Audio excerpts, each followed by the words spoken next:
بسم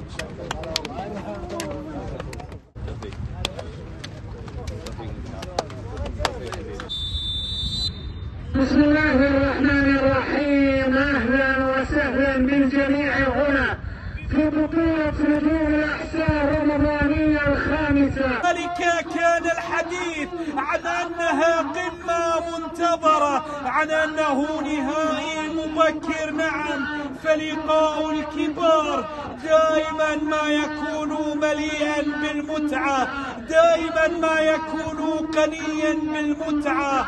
كرات عرضية، كرة تلعب الآن عالية لكن تخلصت الكرة راسية ليولى الأهداف.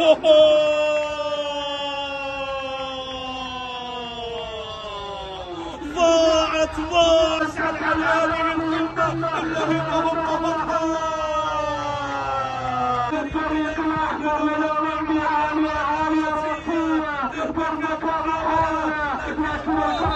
سريع على نقاط عرضية لكنها سهلة، وصلت إلى جو الفوز. بالتأكيد سيكون مطمعا وجود شيلان لمصلحة فريق الأولمبي. توفر محاولة في منطقة الجزاء، ولكن تبقي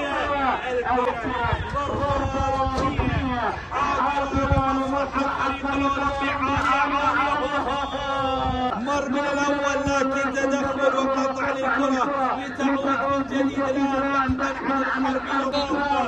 يمنون الناس محبي كوكا تسديده. الله!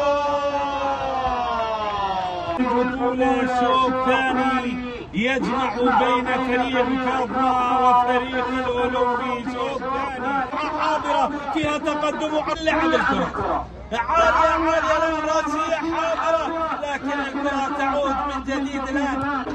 يفكر الأولمبي في خطف المباراة فيها ركض التسديدة، لكن نفس التقييد كيف الثابتة هنا في الملعب وفيها